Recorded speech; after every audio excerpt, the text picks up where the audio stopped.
Shampiyona ya Saudi Arabia igeze ku munsi wa 14 aho ku wa kane Al Khaleej yatsinze Al Hilal ibitego 3-1, Al Riyad itsinda Al Shabab 2-1, Al Riyad inganya na Al Fateh 1-1, Damak FC inganya na Al Ahly 2-2.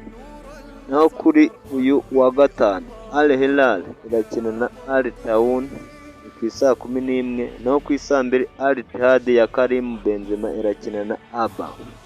Naho ku wa gatandatu Al Qaid izakina na Al Hazam ku isaa 11, Al Fair izakina na Al Tifek naho ni ku isaa 11, Al Wahda izakina na Al Nassr ya Cristiano Ronaldo ku isaha ya saa 2.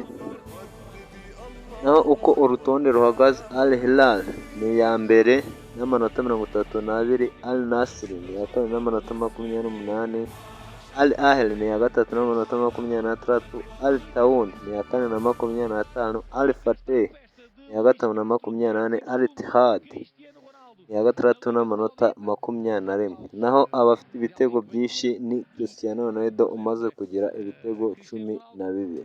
Fez uma primeira simulação à segunda, pontapé indefensável para o guarda-redes do Alcalés. Que diferença, confiante. Simulação e agora pontapé de Cristiano e é um golaço! Está feito o primeiro, Cristiano Ronaldo, pontapé fortíssimo, bem se esticou ao Haidari e cá está a festa de Luís Castro, 12º gol de Cristiano Ronaldo na Liga Saudita. Aplausos de alguém que bem conhece e o que dizer, André?